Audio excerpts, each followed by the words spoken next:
우리 함께 하나님 말씀 보시겠습니다. 신약성경 고린도전서 제1장, 오늘은 제4절로 8절까지 말씀 함께 보십니다.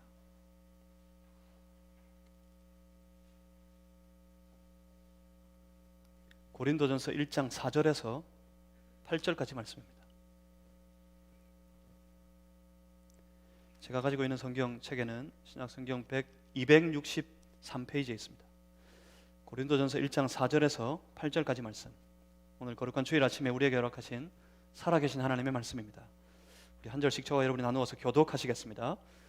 그리스도 예수 안에서 너희에게 주신 하나님의 은혜로 말미암아 내가 너희를 위하여 항상 하나님께 감사하노니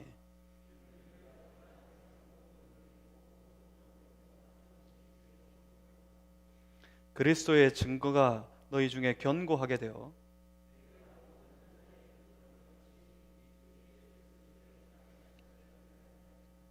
주께서 너희를 우리 주 예수 그리스도의 날에 책망할 것이 없는 자로 끝까지 견고하게 하시리라. 아멘. 제가 잠시 기도하겠습니다. 살아계신 하나님, 항상 말씀으로 우리를 찾아오시는데 주여, 그 말씀 앞에서 주의 거룩한 백성들이 살아계신 하나님을 그 얼굴로 대면하게 하여 주시옵소서. 성령님, 말씀하시는 하나님 보게 하시고 성령이시 우리로 말씀하시는 하나님의 뜻을 깨닫고 분별할 수 있도록 도와주시옵소서. 항상 그 말씀대로 살기를 원합니다. 그 말씀의 사람들이 되기를 원합니다. 성령이시 우리 안에 충만하여 주시옵소서. 예수 그리스도 이름으로 기도하옵나이다. 아멘. 노벨 문학상을 받았던 사무엘 베켓이라는 분이 있습니다. 그의 작품, 그의 희곡 고도를 기다리며를 통해서 그는 인생을 기다림이라고 정의합니다. 여러분, 무엇을 기다리십니까? 무엇을 바라고 계십니까? 과연 인생은 기다림입니까? 사람들은 저마다 자신만의 고도를 기다리고 있다 합니다. 하지만 아무도 모릅니다. 자신이 기다리는 그 고도가 누구인지, 무엇인지 전혀 알지 못한 채 매일매일 반복해서 기다리고 또 기다릴 뿐이라고 합니다. 누군가가 물었습니다. 사무엘 베켓에게, 당신은 그 고도를 찾으셨나고? 그는 말했습니다. 그에게, 내가 찾았다면 나의 그 책에 기록했을 것이라고. 그도 몰랐습니다. 아무도 모릅니다. 고도를 기다리고 있는 그 희곡 속에 두 주인공처럼 말입니다. 나무 한 그루밖에 없습니다. 나무 한 그루뿐인 어느 시골길에서 블라디미르와 에스트라공은 50년 동안 매일같이 고도를 기다리고 있었습니다. 하지만 이들도 그들이 기다리고 있는 고도가 누구인지 알지 못했습니다. 이제는 그냥 습관이 되어 버렸습니다. 어느 날 에스트라공이 블라디미르에게 말합니다.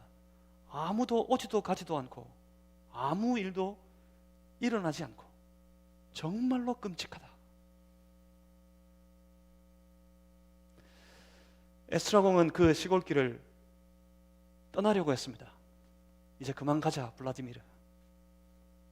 그때 블라디미르가 에스트라공에게 말합니다. 가면 안 되지. 고도를 기다려야지. 그들의 기다림은 결국 습관이 되어버렸습니다. 무엇을, 누구를 왜 기다리고 있는지도 알지 못한 채 그들은 오랫도록 그저 기다릴 뿐입니다. 그들의 기다림은 이내 허무가 됩니다. 그들은 공허에 빠지고 말았습니다. 결국 그들은 말합니다. 우리 내일도 고도가 오지 않으면 우리 목이나 매자. 사람들은 저마다 자신의 삶에서 무언가를 기다립니다. 무언가를 소망합니다. 하지만 모릅니다. 아무도 그 기다리는 것이, 그 소망하는 것이 무엇인지 어떻게 만나게 되는지 어떻게 되는지 알지 못합니다. 행복을 쫓아봅니다. 저마다 행복을 기다립니다. 하지만 어디서 행복해지고 언제 행복해질 수 있으며 어떻게 행복해지는지 아무도 모릅니다. 그냥 행복해졌으면 하는 습관적인 소망만 있을 뿐입니다. 사람들은 저마다 그 인생의 절정의 때를 기다립니다. 하지만 사람들은 그 인생의 절정이 무엇을 의미하는지 알지 못합니다. 그래서 세상의 모든 인생은 허무에 빠져 있는 것 같습니다. 세상의 모든 인생들의 삶은 공허하기 짝이 없는 듯 합니다. 그런데 교회는 어떻습니까? 교회된 우리의 삶은 어떻습니까? 분명 교회된 모든 성도들은 그 허무한 세상, 그 공허뿐인 그 세상 속에서 죄와 사망으로 인해 철저하게 어둠에 갇혀 있고 사망 고통 가운데 신음하고 있는 그 세상 속에서 건져냄을 받은 사람들입니다. 그 허무한 세상에서 우리 주 예수 그리스도께서는 우리 주의 백성들을 건져내 주셨습니다. 그 세상에서 구별된 하나님의 거룩한 백성으로 세상과는 전혀 다른 주의 거룩한 교회로 우리를 부르셨습니다. 우리는 교회가 되어서 세상은 경험할 수 없는 일들을 날마다 누리며 살아갑니다. 우리를 구원하신 우리 주 예수 그리스도와의 교제 말입니다. 사람들은 그 교제를 모릅니다. 세상은 그 교제를 경험할 수 없습니다. 우리 그리스도인들은 예수님을 만났습니다. 그리스도인 된 우리 안에 주님께서 친히 찾아오셨습니다. 우리는 매일 그 주님과 더불어 교제의 삶을 살아갑니다. 그리고 동시에 우리는 믿습니다. 주님의 약속하신 모든 말씀을 믿습니다. 주님이 약속하셨습니다. 내가 다시 오겠다. 주님 다시 오실 것이라고 약속하셨습니다. 그래서 믿고 확신 가운데 그 주님을 기다립니다. 성도는 다시 오시는 예수 그리스도를 기다립니다. 그런데 어떻습니까? 그런데 자칫 오래되었습니까? 그런데 자칫 희미해져 버렸습니까? 우리의 기다림이 어느새 오랜 습관이 되지는 않았습니까? 그래서 오랜 습관이 되어서 그 실상은 찾아볼 길이 없고 그저 습관적으로만 기다리다가 허무에 빠지고 공허만 남은 저 고도를 기다리는 저 사람들처럼 되지는 않았습니까? 우리의 신앙이요. 이때 생각해 봅니다. 그 어느 때보다도 신앙을 지키고 신앙을 유지하며 살아가기 어려운 그런 시절을 살아가는 우리, 예수를 믿는다는 것이 세상의 많은 사람들로부터 마치 조롱의 거리가 되어버린 것 같은 그런 시대를 살아가는 이때, 저마다 교회 안에서도 교회의 뜨거움, 교회의 그 생동감을 잃어버리고 그저 미지근해져 버린, 우리 주님은 뱉어버리겠다고 하셨는데 그저 미지근해버린, 해져버린 그런 신앙을 가지고 그 신앙으로 살아가는 이때 한번 생각해 봅니다. 다시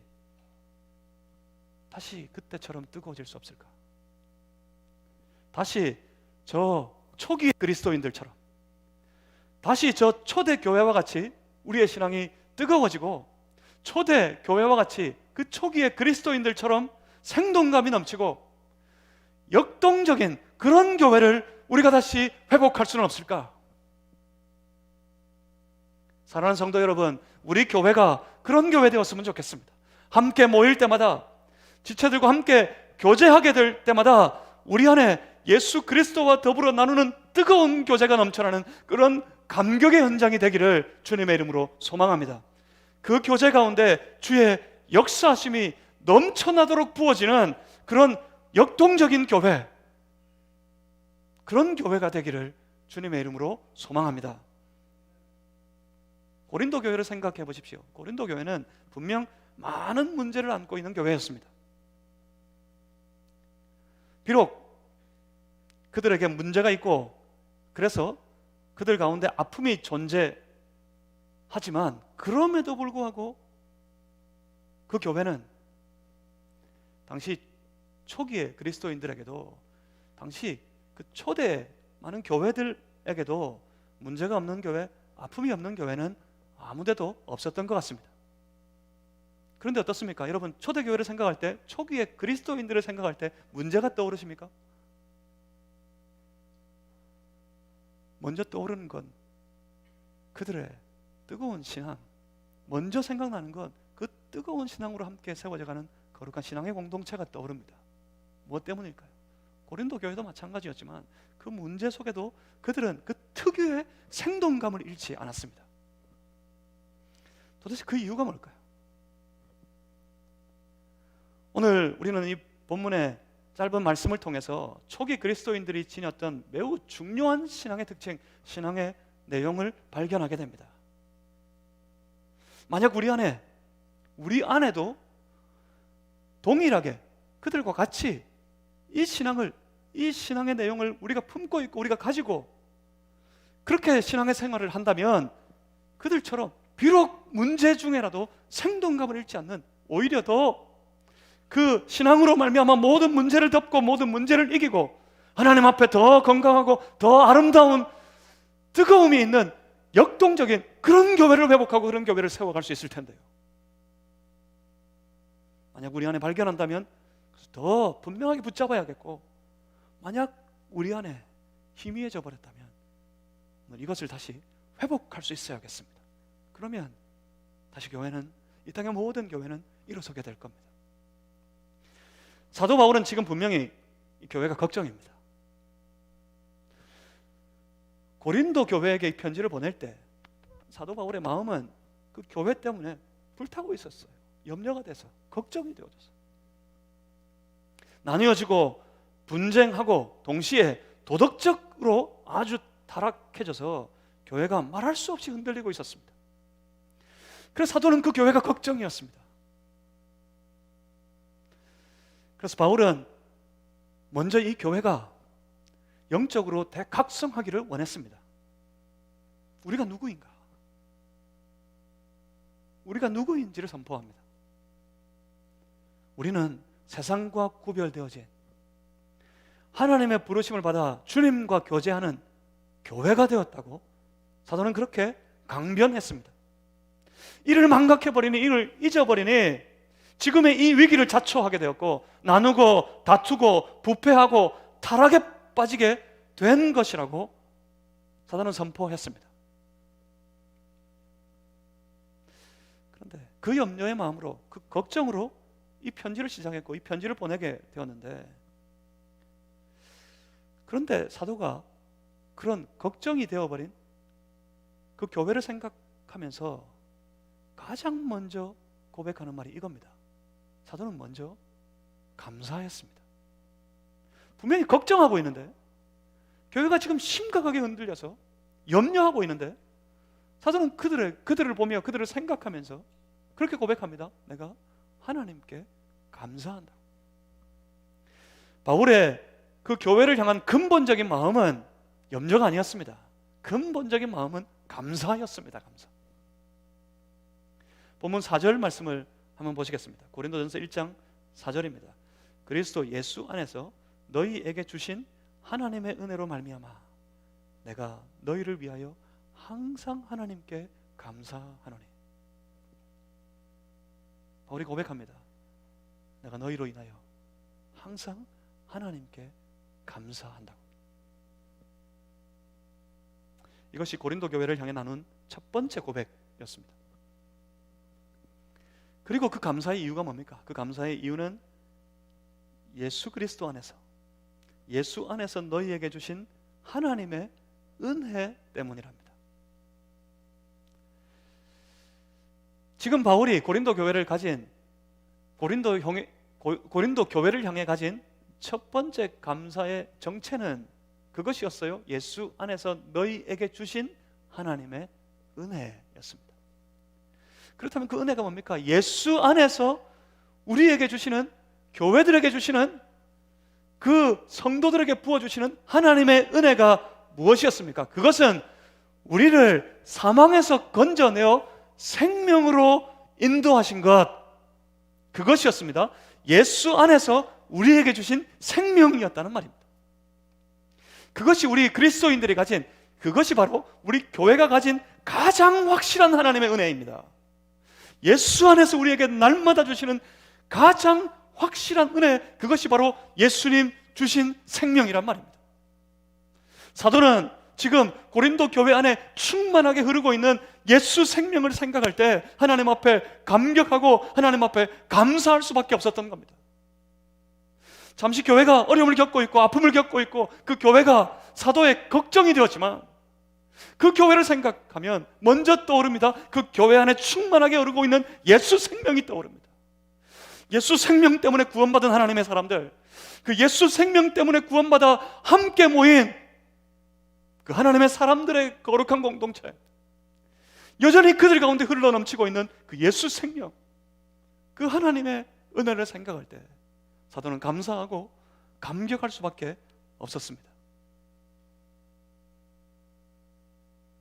그렇습니다. 우리 안에는 무엇보다 먼저 우리가 정말 교회라면, 우리가 분명 신앙으로 함께 모인 신앙의 공동체, 믿음의 공동체라면, 그렇습니다. 우리 안에는 예수 생명이 지금도 흐르고 있습니다. 여러분 이걸 믿으십니까? 이걸 믿으면 우리의 모임은 날마다 더 감격이, 감사가 넘치고 우리의 모임은 그 감사 안에 아주 생동감이 넘쳐나게 될 겁니다. 우리 앞뒤 좌우 보시고 한번 그렇게 인사하겠습니다. 우리 안에 예수 생명이 있습니다. 한번 앞뒤 좌우 보시고 한번 그렇게 인사하겠습니다. 시작. 한 번 더 합시다. 우리 안에 예수 생명이 있습니다. 시작. 여러분 보이십니까? 우리 안에 예수 그리스도께서 부어주신 생명의 역사, 생명의 은혜가 여전히 흘러 넘치고 있습니다. 우리 안에 주신 그 예수 생명을 한번 생각해 보십시오. 주님 주시는 생명의 은혜 안에 우리의 삶에 주어진 모든 일은 그저 감사할 것밖에 없습니다. 우리 주님께 감사할 수밖에 없습니다. 사랑하는 성도 여러분, 여러분 안에 여전히 흐르고 있는 그 예수 생명을 견고히 붙잡는 그런 성도가 되시기를 주님의 이름으로 소망합니다. 그것이 우리 모두를, 그 예수 생명이 여러분을 그 놀라운 하나님의 은혜의 세계로 인도해 주실 것입니다. 그 감사 중에 하나님의 은혜로, 예수 안에서 우리에게 부어주신 하나님의 은혜로 말미암아 교회를 생각할 때 감사하는 이 사도가, 그 감사하는 중에 이 바울은 지금 이어서 아주 흥미롭고 아주 재미있는 말을 던집니다. 이 말씀을 생각해 봅니다. 잠시 이 말씀이 고민되기도 했습니다. 본문 5절입니다. 이는 너희가 그 안에서 모든 일, 곧 모든 언변과 모든 지식에 풍족함으로 하는 말씀입니다. 하나님의 은혜가 고린도 교회를 그렇게 만들어서 버렸습니다. 하나님의 은혜로 고린도 교회가 그들의 언변과 지식이, 쉬운 말로 뭡니까? 그들의 말과 지식이 풍족해졌단 말입니다. 아는 것이 많아졌고 말도 많아졌다는 말입니다. 아는 것이 많고 말도 많고, 이것이 정말 감사할 일입니까? 사실 이게 문제인데, 사실 이것 때문에 문제인데, 지금 저마다 자기 아는 것이 많고 그리고 자기 아는 것이 다 옳다고 여겨 주장하고 소리가 높아지게 되니 교회가 다투게 되고 분쟁이 생기고 교회가 흔들리게 되는데요. 이것이 정말 하나님 앞에 감사할 제목입니까? 감사할 일입니까? 그런데 조금만 생각해 보니 그렇습니다. 교회를 어렵게 하고 교회를 흔들리도록 하는 모든 지식과 모든 말은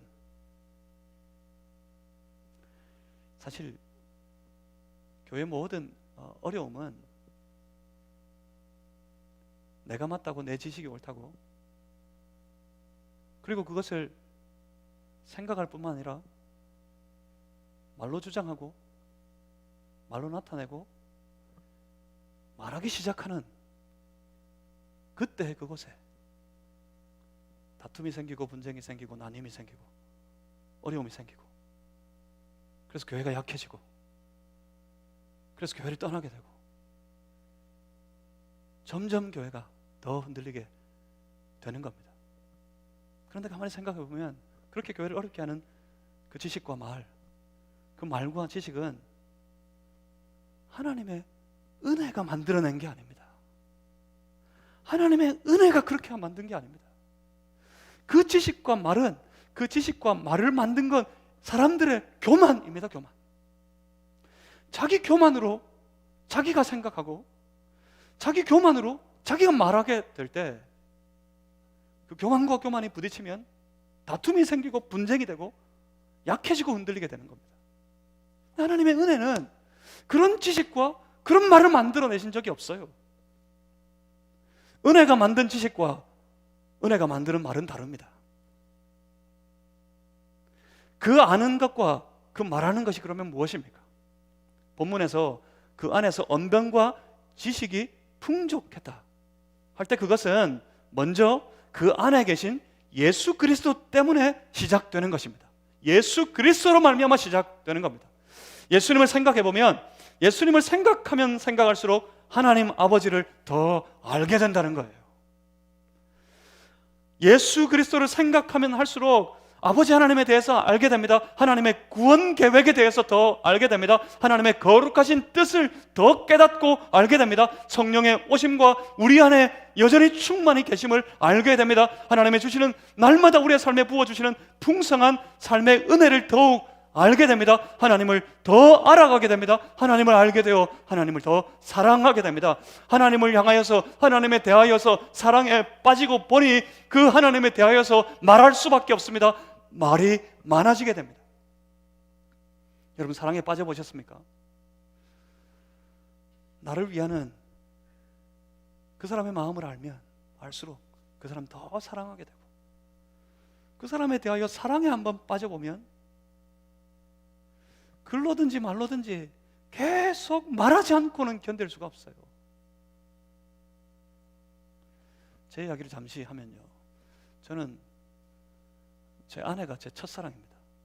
제 아내가 제 첫 번째 여자입니다. 제 아내를 처음 만나고 두 번째 간신히 제가 약속을 해서 만나고 세 번째 만났을 때 제가 청혼했습니다. 결혼하자고. 그리고 그때까지만 해도 제가 그때부터 매일같이 지금까지도 단 하루도 빠지지 않고 제 아내를 향해서 고백하는 말이 있습니다. 여보, 사랑합니다. 매일 지금도 오늘도 매일 그렇게 고백합니다. 제 아내에게 물었습니다. 당신도 날 사랑합니까? 모르겠대요. 사랑해 본 적이 없대. 누구를 사랑해 본 적이 없어서 사랑하는 마음이 어떤 건지 모르겠더랍니다. 그런데 그때 저를 만나고 어떤 일이 있었냐면 공부를 하고 있을 때였는데 공부하는 이 노트에, 이 연습장에 막 뭔가를 적어요. 한 페이지 내도록 다 적는데 뭘 적은지 아십니까? 신동진. 제 이름을 막 공부를 안 하고 계속 적고 있어. 그것만 적고 있어. 친구가 옆에서 친구가 하는 말이 그게 사랑이야. 떠오르고 생각나고 말하고 싶고, 그래서 주변에 알게 되잖아요. 사랑하는 사람이 생겼다는 거. 여러분 사랑에 빠져보셨습니까? 말하게 됩니다. 하나님 알게 되고, 하나님 알게 되면 반드시 그 하나님 사랑할 수밖에 없습니다. 그 하나님 사랑하게 되면 견딜 수가 없어요. 그 하나님 말하고 싶어서, 그 하나님 알리고 싶어서, 그 하나님 고백하고 싶어서, 내게 은혜 주신 그 하나님의 놀라운 은혜를 내가 고백하고 말하고 싶어지게 됩니다. 하나님의 은혜를, 내 안에 계신 예수 그리스도를, 그리고 주님의 날 향해 품으신 하나님의 거룩하신 뜻을 말할 수밖에 없게 됩니다. 이것이 바로 하나님의 은혜가 성도들에게 주는 언변과 지식의 풍족함입니다. 그렇다면 이 지식과 언변이 오늘 이 시대를 살아가는 우리 신앙인들에게도 더 풍성하고 풍족해졌으면 좋겠습니다. 내가 많이 안다고, 내가 아는 것이 다 맞다고 어스대고 뻐기는 그런 지식 말고요, 주님 더 알아가고, 그래서 주님 더 사랑하게 되고,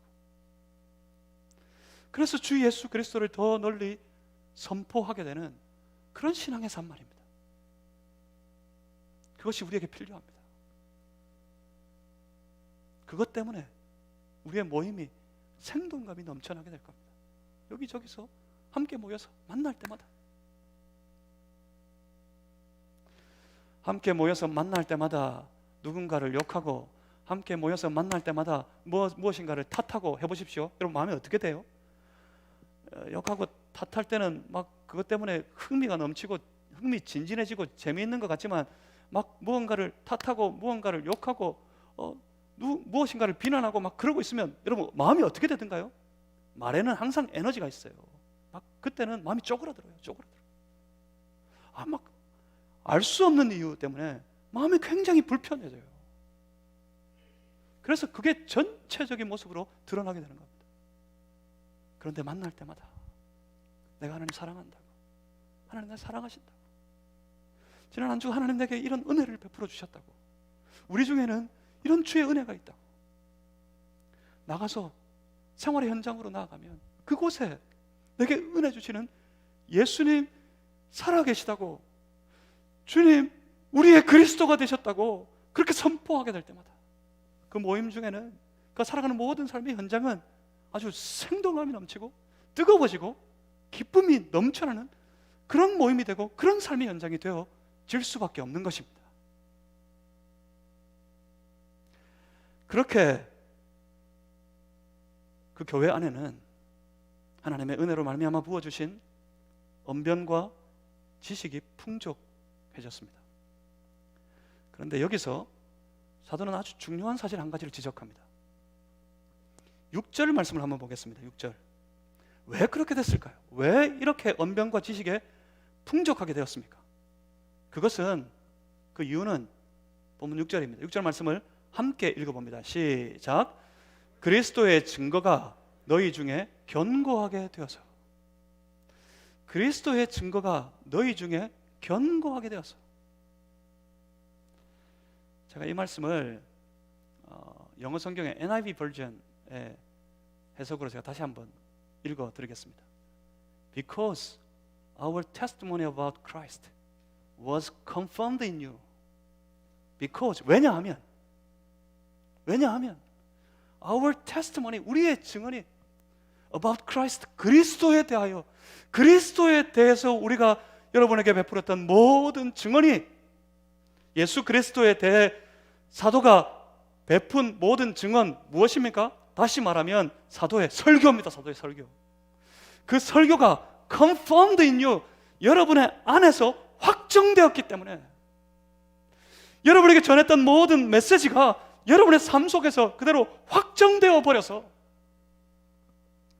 그러니까 사도의 설교를, 그 메시지를 성도들이 들을 때 하나님의 말씀으로 확신하게 되고, 그 말씀을, 그 메시지를 하나님의 말씀으로 온전히 받아서 그 말씀대로, 그 메시지대로 한번 살아보려고 발버둥을 치다 보니 그 삶이 변해버린 거예요. 그들의 생각이 변해버린 거예요. 그들의 입술에 말이 변하게 되어버린 것이었습니다. 그것으로 인해, 그것 때문에 온 공동체 안에 하나님의 부어주신 그 은혜로 말미암은 언변과 지식이, 말과 지식이 풍성해졌다는 말입니다. 바울이 지금 하나님 앞에 감사하고 있는 이 교회를 한번 보십시오. 그 교회는 사도의 메시지를 듣고 사람들이 변해버린 교회였습니다. 그들의 삶은, 그들의 모습은 여전했지만 예수님을 만나고 함께 거룩한 공동체로 함께 모이고 난 이후에 사도가 온 회중들 앞에서 하나님의 말씀으로 그 선포하는 메시지를 그들이 듣게 되었을 때 그 메시지가 하나님의 말씀인 줄 알아서 그 말씀대로 살아보려고 하다 보니 그들의 삶이, 그들의 모든 인생이 다 변하게 되어버렸다는 말입니다. 그렇게 사람이 변해버린 그런 교회였습니다. 특별히 그들의 생각과 지식이 변하고 그들의 하는 말이 변했습니다.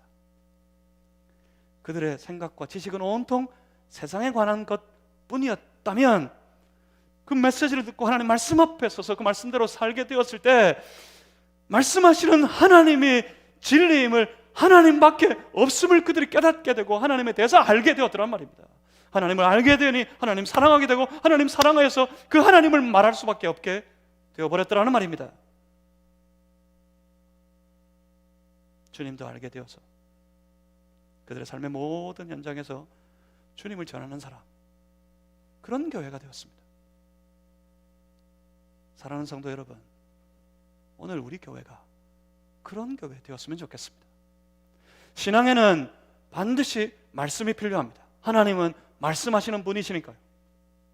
메시지를 들을 때면, 설교를 들을 때면, 또한 말씀을 내 삶의 현장에서 묵상할 때면, 말씀을 읽을 때면 내가 그 말씀대로 한번 살아보겠다는 굳은 결심과 결단을 가지고서 함께 그 말씀 듣고 말씀 읽고 나아가서 그 말씀을 삶의 현장에 적용해보는, 그래서 결국에 그 모든 삶이, 그 모든 생활이 그 말씀 때문에 다 변화되는 그런 역사가 나타나는 그런 교회이기를 주님의 이름으로 소망합니다. 진정 변화를 받고 나면, 진정 변화가 시작되면 삶에서 만나는 모든 문제는 우리 주 예수 그리스도 안에서 주님 때문에 알게 된 하나님, 그 하나님이 주시는 은혜 아래에서 아무것도 아니라는 사실을 발견하게 됩니다.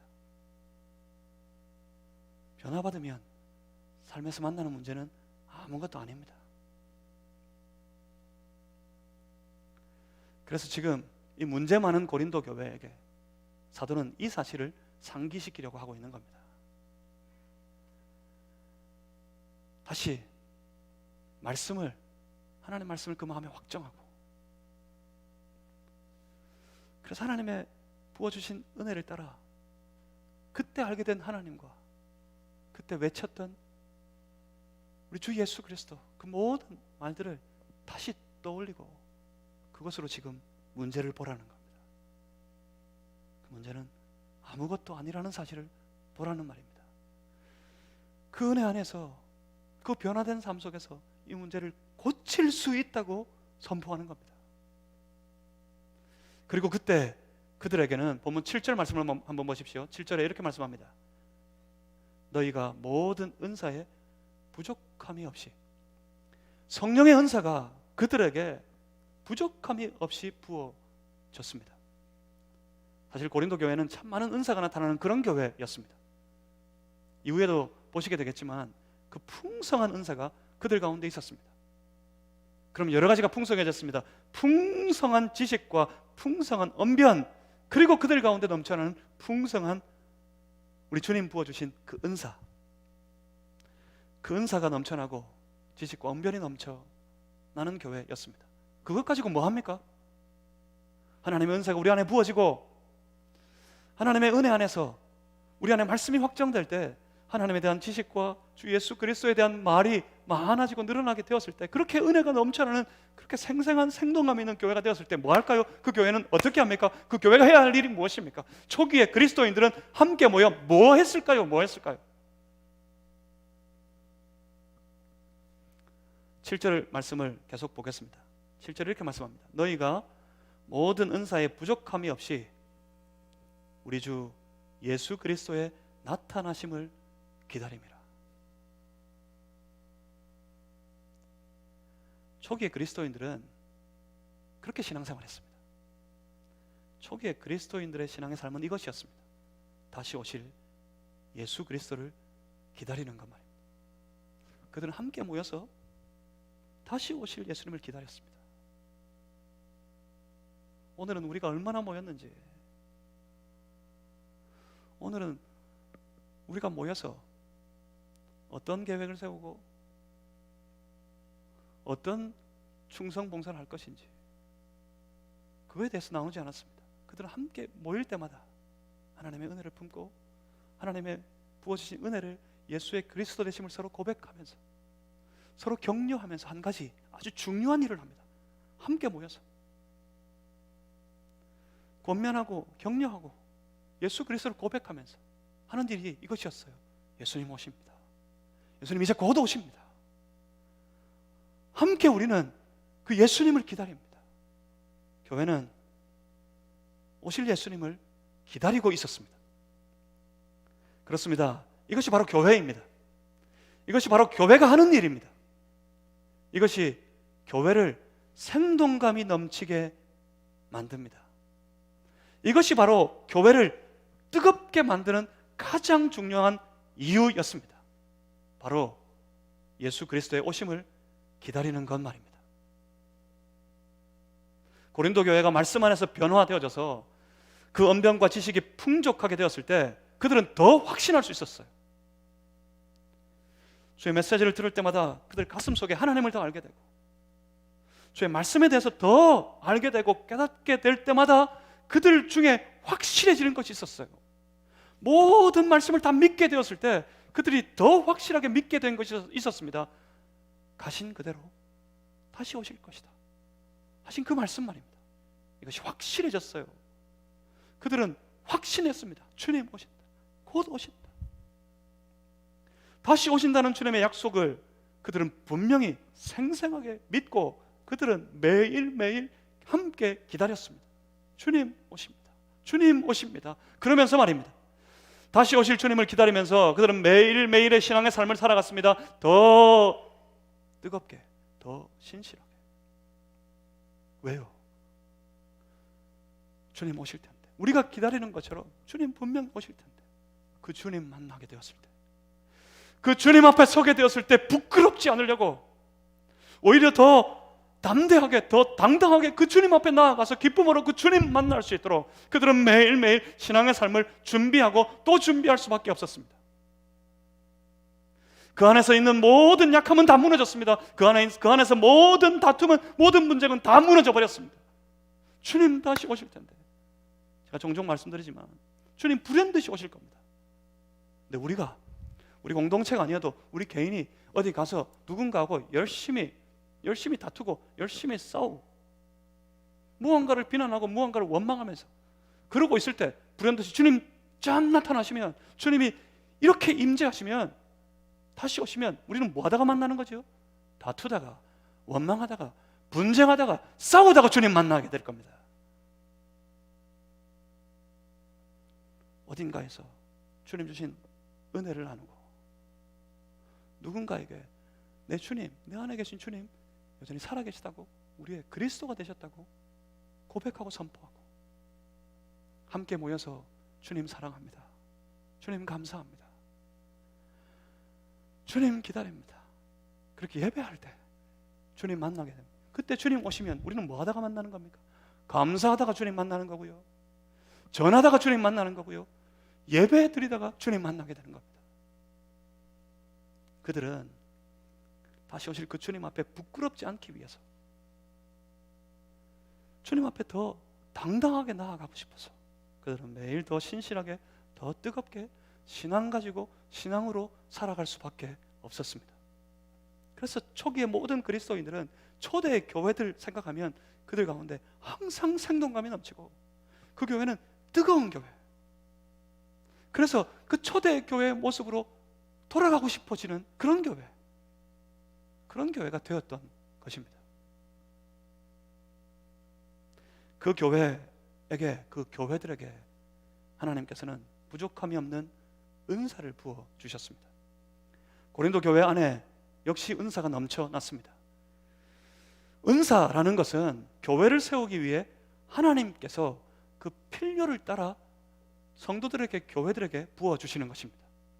무엇을 위해서요? 자기를 과시하고 자기를 나타내도록 하기 위해서가 아닙니다. 은사 주시는 것은 교회를 세우기 위해서 주시는 것이었습니다. 그렇게 각종의 은사 안에서 세워지는 교회, 은사가 넘쳐나는 가운데 서로서로 함께 은혜를 나누면서 세워져가는 그 교회, 그 교회들마다 똑같이 한결같이 바라는 것이 생겼습니다. 모든 초기 그리스도인들, 모든 초대 교회들이 바라고 소망하는 것이, 그래서 그들이 외치는 것이 한결같이 동일하게 똑같은 것이 있었어요. 그것이 무엇입니까? 아멘, 주 예수여 어서 오시옵소서. 주님 믿습니다. 주님 곧 오시겠다고 약속하신 그 말씀을 우리는 믿습니다. 아멘, 주 예수여 오시옵소서. 그 안에 아픔이 생길 때마다, 그래 고통의 문제가 찾아올 때마다 그들은 외쳤습니다. 그 아픔을 안고, 그 문제를 안고, 그 고통을 안고서 아멘, 주 예수여 어서 오시옵소서. 기쁘고 감격스러운 일이 생길 때마다 그 감격을 안고 그들은 주를 향해 외쳤습니다. 아멘, 주 예수여 어서 오시옵소서. 그들은 그렇게 기다렸습니다. 뜨겁게, 그리고 열심히. 사실 초기 그리스도인들, 초대 교회는 전부 동일하게 다 이것이 가장 중요한 신앙의 주제였습니다. 주님 오신다, 그리고 주님을 기다린다. 그래서 아무리 어려워도 문제가 있어도 그들 가운데는 생동감이 넘쳐났습니다. 뜨거움이 사라지지 않았습니다. 한마디로 역동적인 교회가 될 수 있었습니다. 교회들에게 다시 오실 것이라고 약속하셨기 때문에 교회는 다시 오실 예수님을 기다리는 것입니다. 주님의 그 모든 약속의 말씀을 분명하고 확실하게 믿기 때문에 교회는 분명한 확신 가운데 예수님을 기다립니다.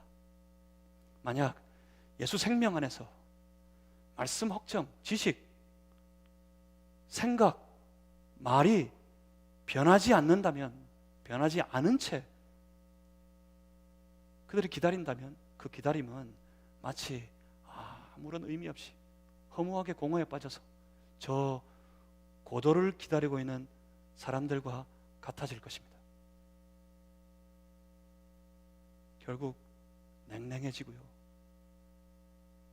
결국 공허해지고요, 그래서 허무에 빠지고요. 에스트라돈과 블라디미르가 내일도 오지 않으면 우리 목이나 매자, 그렇게 말하지 않을지라도 우리의 신앙이 그렇게 허무해지고 점점 차가워지고 냉랭해지만 서로가 서로에게 말할 겁니다. 우리 이 신앙에서 떠나버리자.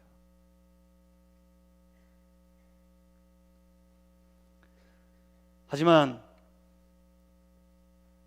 우리의 기다림은 그렇게 막연하거나 공허하게 알 수 없는 무엇인가를 기다리는 것이 아닙니다.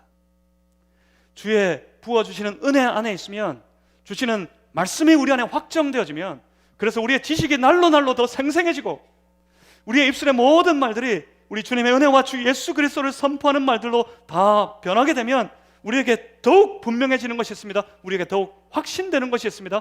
오신다고 약속하셨어. 그러니 오실 것이야. 그래서 성도는 기다립니다. 더 확신 가운데 더 생생하게, 더 뜨겁게 오실 주님을 기다리게 됩니다. 오실 주님을 기다리는 사람들은 날마다 그 오시는 주님, 그 주님을 만나기 위해 준비합니다. 기다리면서 맹놓고 있는 것이 아니라, 기다리면서 뒤에 허무에 빠지는 것이 아니라 더 생생하게 주님, 오실 주님을 기다리게 될 때 그 주님 만나기 위해 준비하게 됩니다. 준비하는 신앙은, 주님 만날 그때를 준비하는 신앙은 주님을 알지 못하는 사람들의 신앙과 완전히 다릅니다. 아주 매일매일이 생동감이 넘칩니다. 매일매일이 뜨거워질 수밖에 없습니다. 주님 보실 텐데, 주님 오실 텐데, 주님 앞에 서게 될 텐데. 그러니 사랑하는 성도 여러분, 확신을 가지십시오. 우리 안에 있는 모든 믿음에 대한, 우리의 믿음의 주가 되신 우리 주 예수 그리스도에 대한 모든 확신을 가지는 성도들이 되시기를 주님의 이름으로 축복합니다. 그 확신 가운데 예수님 오십니다. 반드시 오십니다. 점점 더 임박해지고 있습니다. 더 가까워지고 있습니다. 그러니 그 주님을 더 생생하게 오늘 우리는 기다려야겠습니다. 기다리면서 준비하십시오. 주님 앞에 서게 될 그날을 준비하는 그런 성도, 그런 교회가 되시기를 바랍니다. 오늘 만약 우리 안에 그 확신이, 그리고 그 기다림이 희미해졌다면 그것을 회복해야겠습니다. 초대교회로 돌아가자 하지만 돌아갈 수 없습니다. 초대교회로 어떻게 돌아가겠습니까? 시간을 거꾸로 갈 수도 없을 텐데. 그리고 세계 역사는 퇴보한 것이 아니라 더 발전해만 가는데 초대교회로 어떻게 돌아가겠습니까? 초대교회로 돌아갈 수는 없지만 우리 안에 더욱 생생하게 더 발전되어서 남아 있어야 될 믿음이 있습니다. 이것은 회복해야 합니다. 주님의 은혜를 누려 말씀이 모두 확정되고 내 삶 속에, 내 생활 속에, 그래서 내 지식이, 하나님에 대한 지식이 더 풍성해지고 우리 입술의 말이 주 예수 그리스도로 다 바뀌게 되어지고 주님 분명히 오실 것이라 약속하셨으니 그 주님을 기다린다. 나는 주님을 기다립니다. 아멘. 주 예수여 오시옵소서, 어서 오시옵소서 하는 믿음은 우리 안에 여전히 회복되어져야 할 것입니다. 바로 이 기다림이 우리 안에 회복되어지면, 이 기다림이 우리 안에 더 확실해지면 우리의 신앙은 날로 생생하고, 우리의 신앙에 함께 세워가는 우리의 공동체는 날로 더욱 생동감이 넘쳐나고 깨어있는 교회, 뜨거운 교회, 역동하는 그런 교회 될 줄 믿습니다. 사랑하는 성도 여러분, 함께 그런 교회를 세워가는 성도가 되셨으면 좋겠습니다. 사랑하는 성도 여러분, 그렇게 신앙의 삶을 살아가는 성도들이 되시기를 주님의 이름으로 축복합니다. 기도하겠습니다. 살아계신 아버지 하나님, 주의 말씀이 우리 안에 있습니다. 주님 주신 생명이 우리 안에 있습니다. 그 생명 가운데 주시는 말씀이 우리의 삶에 확정되게 해 주시옵소서. 그 말씀 붙잡고 날마다 그 말씀대로 살아보기 위해 애쓰고 발버둥치는 그런 신앙의 삶이 되게 하여 주시옵소서. 하나님 더 알아가게 하시고, 하나님 더 사랑하게 해주시고, 하나님 더 말할 수 있는 우리 되게 하여 주시옵소서. 그 은혜 안에서 우리가 가진 확신하는 믿음대로 주님 다시 오실 것을 믿습니다. 아멘. 주 예수여 오시옵소서. 우리에게 오시옵소서. 주님 어서 오시옵소서. 그날을 우리 준비하며 함께 기다립니다. 우리로 깨어있게 하시고 생생하게 하시고 생동감이 넘쳐나는 신앙의 사람들, 생동감이 넘쳐나는 신앙의 공동체가 되게 하여 주시옵소서. 예수 그리스도 이름으로 기도하옵나이다. 아멘. 함께 우리 찬양하시겠습니다.